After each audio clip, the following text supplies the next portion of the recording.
Iniciamos o segundo bloco ao vivo pela TV Master aqui do programa 102 Saúde Master. Eu quero iniciar já falando do nosso patrocinador, que é o Laboratório Maurílio de Almeida. Realmente, o Laboratório Maurílio de Almeida tem tradição. São quase 70 anos atendendo toda a Paraíba.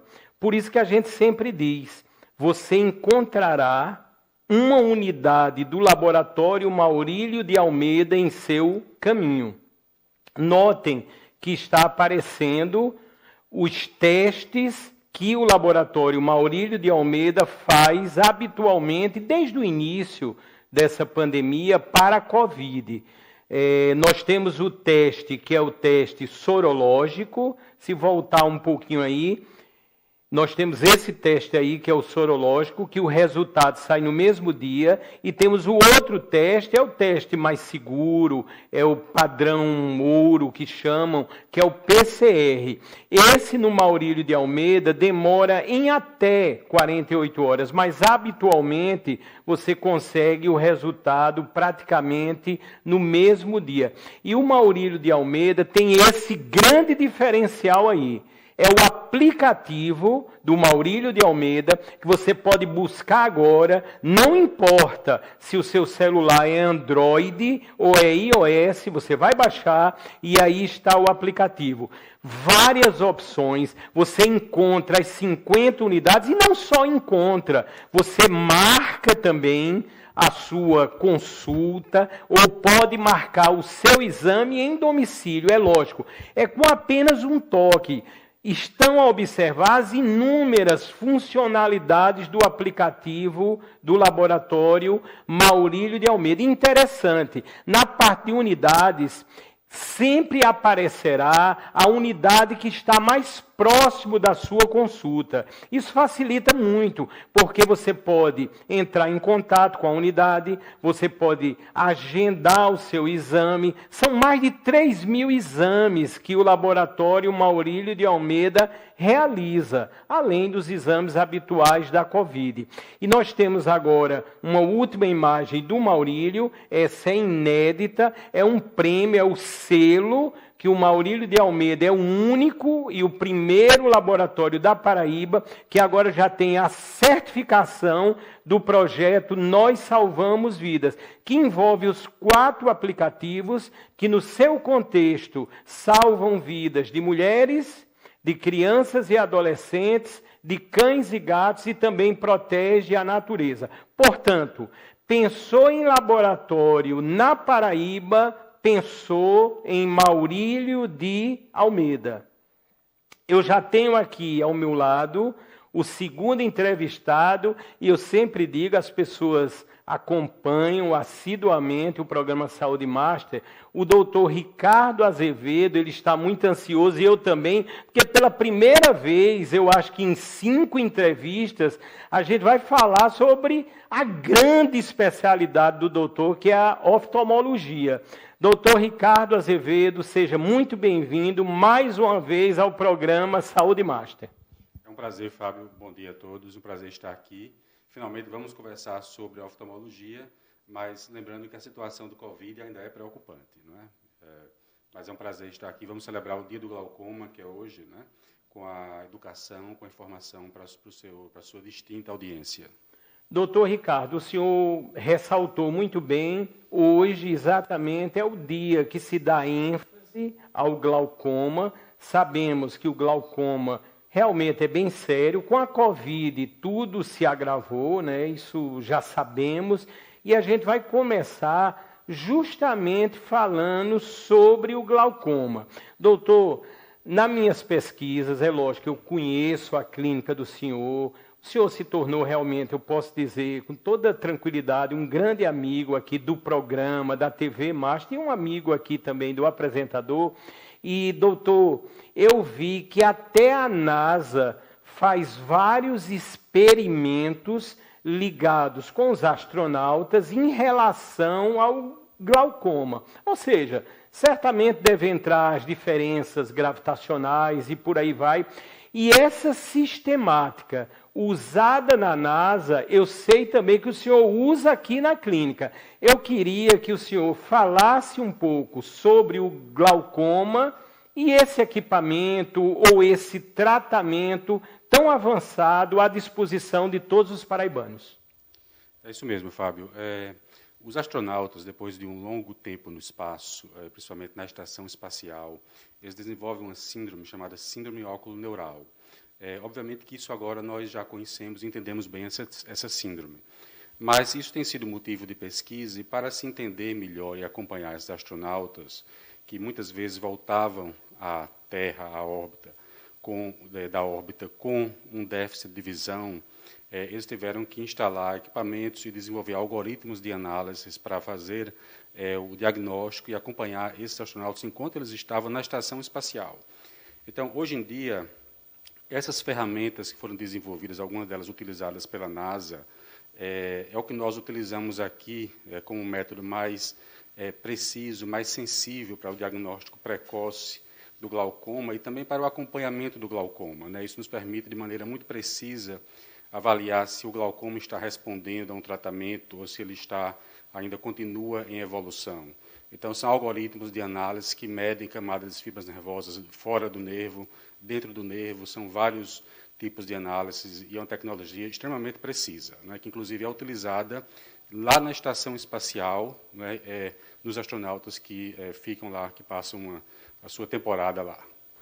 Fabiana, se eu não me engano, nós tínhamos 2 fotos no início, se eu não me engano, ligadas com os astronautas aí, parece que usando até essa sistemática a qual o doutor se referiu aí, creio. Pronto, são essas aí, não é isso, doutor?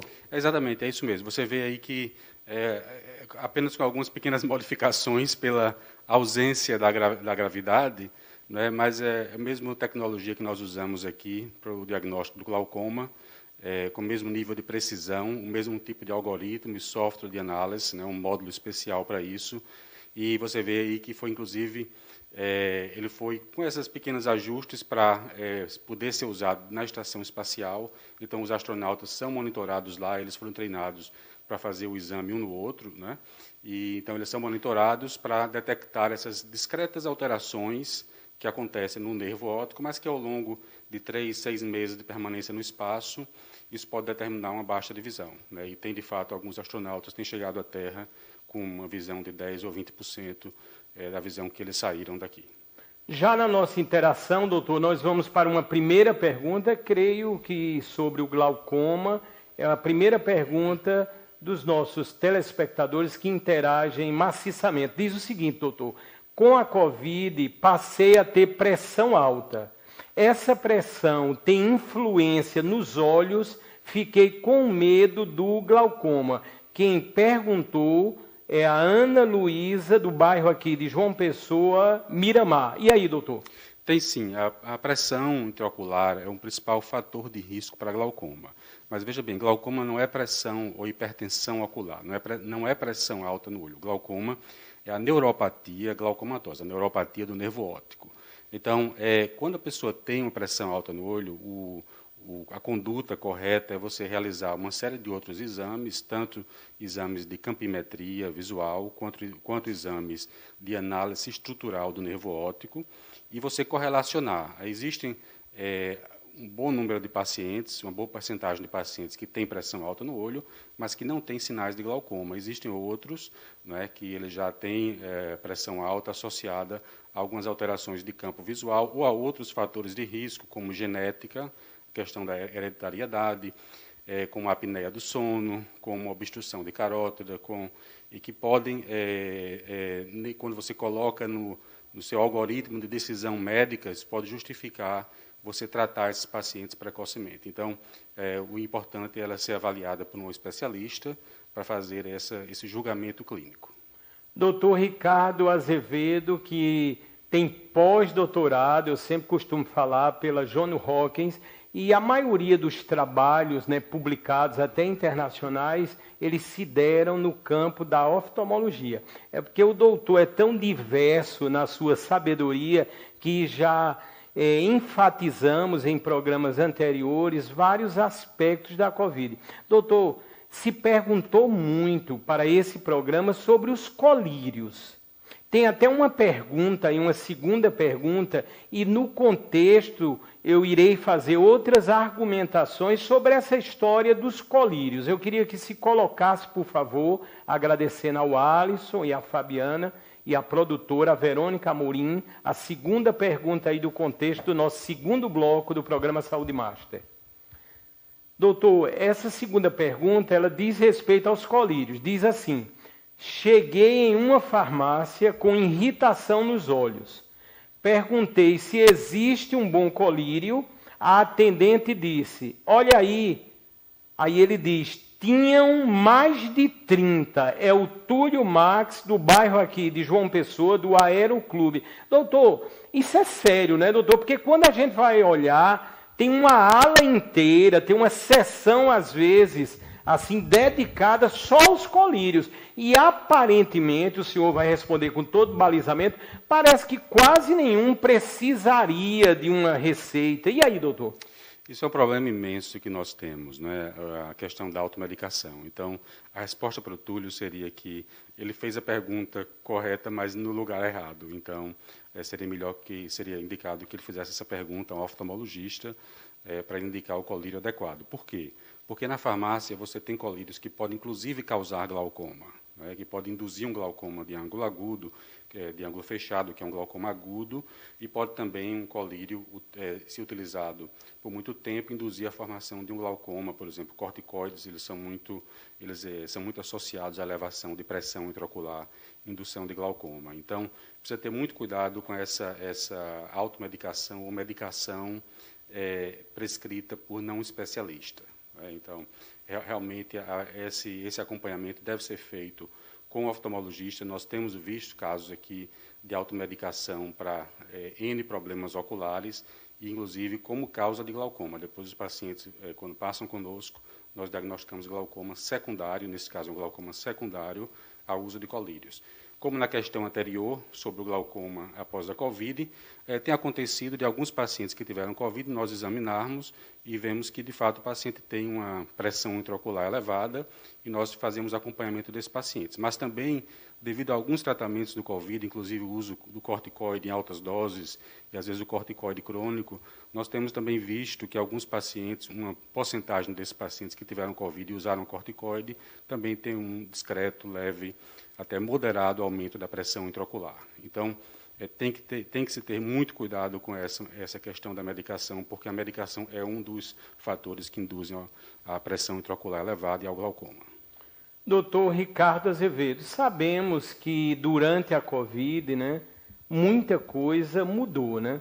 Nos consultórios, o senhor tem recebido certamente vários e vários pacientes que, a partir da Covid, adquiriram outras patologias, e muitas no âmbito da visão. Eu queria que o senhor falasse nesse contexto e depois teremos, obviamente, algumas perguntas.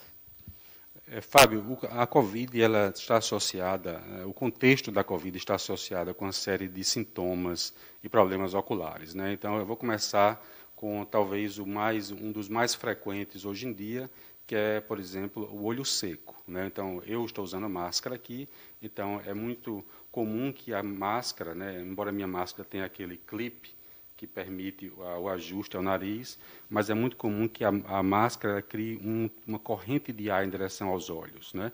Isso pode secar os olhos. Então, as pessoas têm tendência a olho seco. Nesta fase, nesse contexto da pandemia, tem apresentado sintomas de olho seco, né, e muitas vezes tem se manifestado até em pacientes que não tinham antes. Então, é importante você, primeiro, usar a máscara bem ajustada ao nariz, né, para evitar esse fluxo de ar em direção ao olho e manter o olho lubrificado, ou através de colírios, né, e o ideal seria você procurar o seu oftalmologista, porque existem colírios para isso, né, E se, em último caso, você pode colocar uma pequena fita adesiva, né, um micropore aqui entre a máscara e a pele, para evitar que esse ar que sai da máscara ele incomode a visão, então, os olhos. Então, essa é a primeira medida. A segunda, que tem acontecido bastante, também no contexto da pandemia, é que as crianças, os adultos, principalmente crianças, têm ficado muito em casa e utilizado muito tablets e celulares. Então, isso não é bom, principalmente quando eles usam o celular e o tablet a uma distância muito próxima dos olhos. Tá? A gente tem visto vários casos de pacientes que não tiveram Covid, mas que chegam ao consultório com sintomas, né, de miopia. Né? Isso aí é miopia que se manifestou durante esse período de pandemia, e existem teses e teorias que apontam para esse fator de miopização, sendo justamente esse uso excessivo de celulares ou tablets ou dispositivos eletrônicos muito próximo dos olhos. Então, é importante prestar atenção a isso. Doutor Ricardo Azevedo, nós temos aí mais uma pergunta, eu creio que deva ser no contexto aí que o senhor se referiu, né, do olho seco, que aí também tem...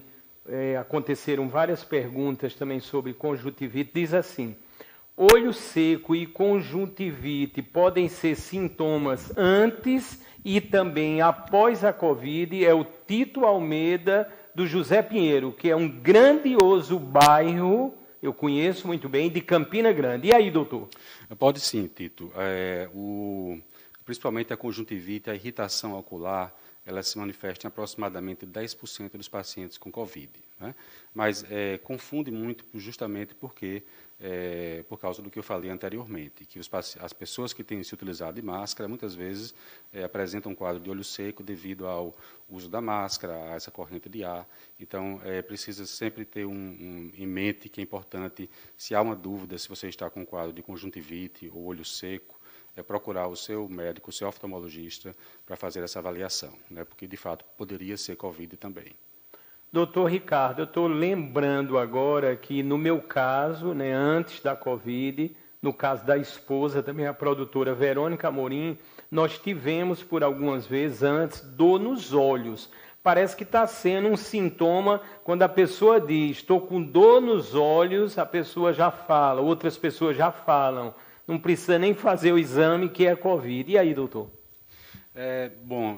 Algumas outras viroses podem causar dor nos olhos. Entre elas, por exemplo, a dengue. Né? A dengue causa aquela dor profunda nos olhos. Né? Isso é muito típico de viroses que podem causar essa febre, né? Esse quadro gripal. A dor nos olhos do Covid também pode ser devido à irritação na córnea, né? Que nós chamamos de ceratite. Então, é muito comum os pacientes que estão com conjuntivite e com ceratite, eles terem sintoma de dor no olho, que às vezes se manifesta até com uma dor profunda. Mas esses sintomas geralmente, eles são associados a quadros gripais, não são especificamente causados pelo Covid. Doutor Ricardo Azevedo, doutor, tem uma pergunta aqui minha do Saúde Mágica que é inevitável. É lógico que durante essa semana, mais precisamente, nós temos observado números muito preocupantes da Covid aqui na Paraíba. Sabemos que o senhor é um grande estudioso, o senhor tem números muitas vezes privilegiados e há uma preocupação muito grande com essa história, com esse contexto da Covid na Paraíba em relação ao doutor Ricardo Azevedo.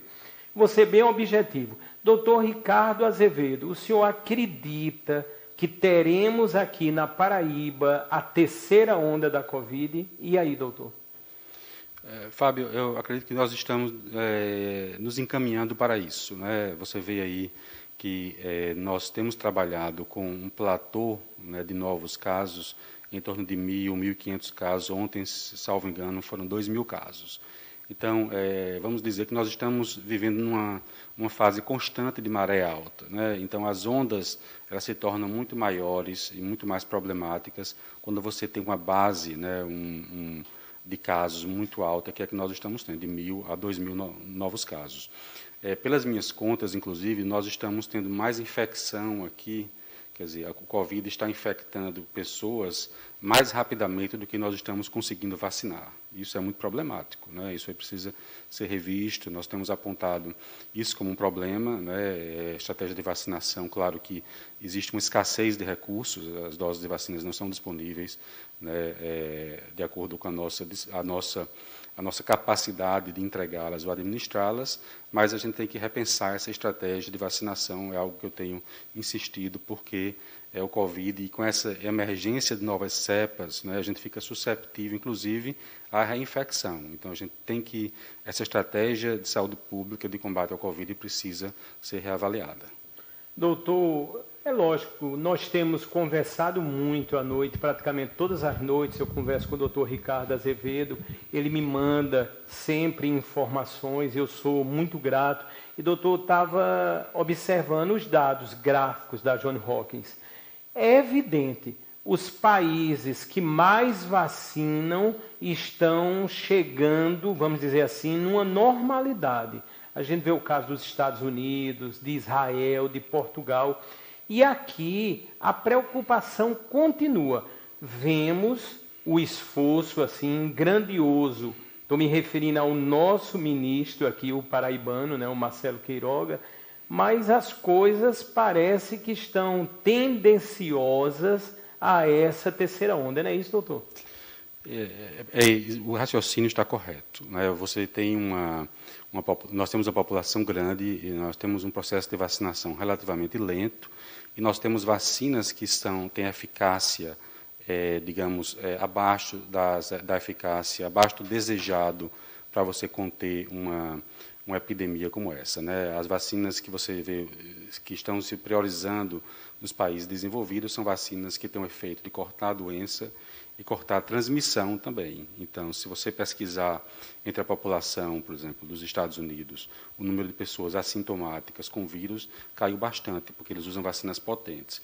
Mas você tem visto aqui, não é, que nós estamos criando um novo contingente de pessoas assintomáticas que estão infectadas, que carregam o vírus na orofaringe. Então, daí a importância de você ainda ter mais cuidado com as medidas de contenção e de proteção, né? Porque as nossas vacinas, elas são boas para proteger de formas graves a doença, mas elas não são tão eficazes em eliminar o indivíduo assintomático, em eliminar a transmissão. Então, você viu que a Prefeitura de João Pessoa fez recentemente um levantamento no Busto Tamandaré, né, e encontrou quase 40%, se não me engano, de pessoas que tinham o vírus na sua orofaringe. Então, isso realmente é muito problemático, né, porque você está vacinando, né, mas você não está vacinando rápido o suficiente e, ao mesmo tempo, as pessoas que estão sendo vacinadas continuam carregando o vírus, né. Então, realmente, a nossa estratégia de vacinação precisa ser revista.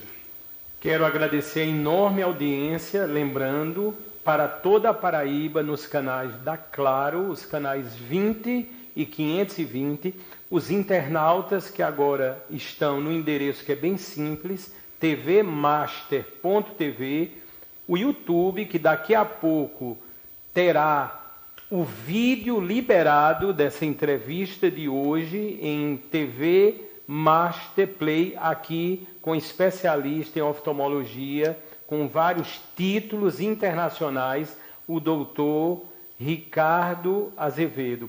Doutor, ainda nesse contexto aí, nós temos mais uma pergunta, vamos ver de que se trata, que partiu dos nossos inúmeros telespectadores no decorrer da semana. Essa pergunta deve ser a quarta pergunta de hoje aqui do programa. Vamos ver o que ela diz. Conheci, contando comigo, 8 pessoas que se queixaram de dor nos olhos. Tiro e queda, era Covid. Quem está falando isso é a Ana Dutra, interessante. De Boa Viagem, já morei lá no Recife, na rua Padre Carapuceiro, que é a rua do shopping lá do Recife. E aí, doutor? Como nós falamos anteriormente, Ana, é possível que seja, né, mas não é tiro e queda. Pode ser, deve ser até tratado e considerado do ponto de vista de proteção, né, da proteção individual e proteção daqueles que estão em volta dessas pessoas, né, como Covid, mas ela pode também não ser, né? Então, é importante, nós temos hoje um programa de testagem rápida, né, através do teste de swab nasal, tanto pelo PCR quanto pelo antígeno. O antígeno é mais rápido ainda. Então, esses testes podem ser feitos com uma certa facilidade e esclarecer essas dúvidas, né? E sempre bom também, porque dor nos olhos pode estar associado a também doenças oculares. Nós temos visto muito doenças oculares que não estão sendo diagnosticadas, muitas vezes porque os pacientes não estão comparecendo ao consultório para fazer suas consultas, né? Eles estão isolados ou em quarentena em casa. Então, nós temos também visto vários casos de dor ocular causados por outras doenças que não estão sendo tratadas no momento correto. Então, deve-se considerar tudo, mas diante da epidemia em que vivemos, claro, você parte do pressuposto de que seria um Covid, e você se protege todos aqueles em volta de você, né, e faz assim que possível os testes devidos para diagnosticar ou excluir esse diagnóstico de Covid. Doutor Ricardo Azevedo, foram muitas as colocações no decorrer da semana, doutor, sobre a chamada, popularmente, vamos dizer assim, de carne nos olhos.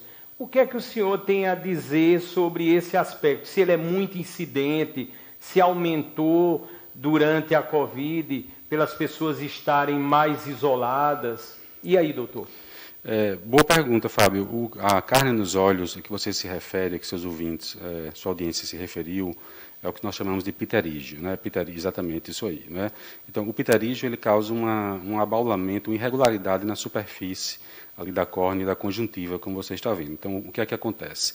É exatamente essa área, essa conjuntiva, né, essa carnosidade que está elevada, que vai ficar mais susceptível a todos esses efeitos que irritam qualquer tipo de fator que irrita o olho, né? Inclusive o ar, né, que, como eu falei, aquele ar que flui através da parte superior da máscara e resseca os olhos. Então, aquele ar que seca os olhos, ele vai secar e irritar primeiro o pterígio ou a pinguécula, porque eles formam irregularidade na superfície e eles já têm dificuldade de lubrificação, já é uma superfície menos lubrificada por causa desse efeito mecânico.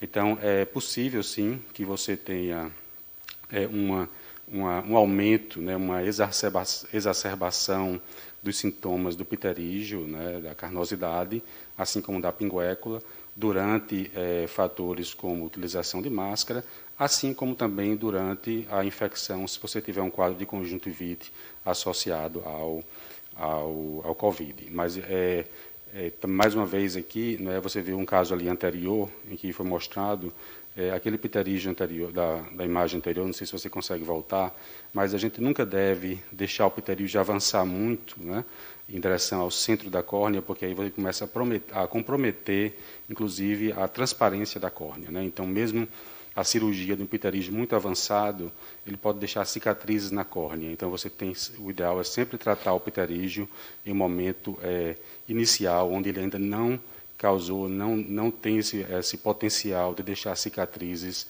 na parte central da córnea, por onde a imagem passa, tá? Porque isso aí muitas vezes quando chega a esse ponto, às vezes você tem que fazer um transplante de córnea. Então é importante tratar o quanto antes, tá? E evitar chegar a um estágio mais avançado, que requeria uma cirurgia bem mais invasiva para tratá-lo. Doutor Ricardo Azevedo, vamos para mais uma pergunta no contexto aí do segundo bloco do programa Saúde Master. Estamos aqui com a ilustre presença realmente do doutor Ricardo Azevedo. Vamos ver de que se trata. Diz aí, com a pandemia e esse auxílio emergencial, olha aí, doutor, falta carne na geladeira, mas tenho nos meus olhos. E aí, doutor, é o Olavo Tinto do Grotão, creio que aqui em João Pessoa. E aí, doutor, realmente está acontecendo muito, infelizmente, nas famílias dos brasileiros. Está mesmo. E Olavo, se aquele pterígio ali da foto for o seu, você realmente precisa procurar um oftalmologista, porque você vê que ele já está passando ali do bordo da pupila, né? Então ele já está entrando numa área da córnea que precisa ser perfeitamente transparente. Então você não quer deixar que esse pterígio, de forma alguma, ele crie um processo de cicatrização, de fibrose nessa córnea que vai comprometer a transparência dela, porque mesmo após a remoção do pterígio, a gente sabe que ficam algumas cicatrizes, ficam algumas opacidades na córnea, né? Então você tem que tratar esse pterígio o quanto antes. Doutor Ricardo Azevedo, nós chegamos praticamente no final do programa, da edição número 102 do programa Saúde Master. Doutor, é lógico, para as despedidas do senhor, onde o senhor vai falar, lógico, da clínica de excelência, que eu bem conheço, que o senhor lá tem, junto com vários outros grandes profissionais. E, doutor, também uma mensagem sobre esse momento da Covid aqui na Paraíba. Eu sei da essência e da preocupação integral do senhor com tudo o que tem acontecido. Portanto, as câmeras, que são muitas aqui da TV Master, estão à inteira disposição das palavras finais do senhor. Fábio, em relação ao Covid, né, nós temos que ter em mente que nós teremos que manter todas as nossas medidas protetivas em alerta máximo, né, em utilização máxima. Por exemplo, uso de máscara, né, higienização, distanciamento. Né, não adianta a gente pensar que a crise passou quando a gente mal vacinou 20% da nossa população e está com um número aí de 1.000 a 2.000 novos casos por dia. Então, a crise não passou, nós temos que aprender a nos proteger, né? E a gente não pode baixar as guardas de forma alguma nesse momento, né? Porque a gente começa a comprometer não só a saúde das pessoas, começa a comprometer inclusive as estratégias de vacinação que estão em andamento, né? A gente não pode suportar, né, uma disseminação de Covid, né, um pico, né, de disseminação com a nova variante, né, quando apenas 20% ou 30% da população está protegida ou pela vacina ou pela infecção prévia. Então, isso é impossível nesse momento atual da nossa sociedade, aguentar. Então, é importante a gente continuar com as medidas, evitar as aglomerações, sabe? A gente vê aqui a utilização de as aglomerações, né, tanto as micro quanto as macro, né? As microaglomerações são aquelas aglomerações familiares, 5, 7, 10 pessoas, ambiente fechado. Isso aí tem um fator extremamente importante, né, para acelerar a disseminação, né?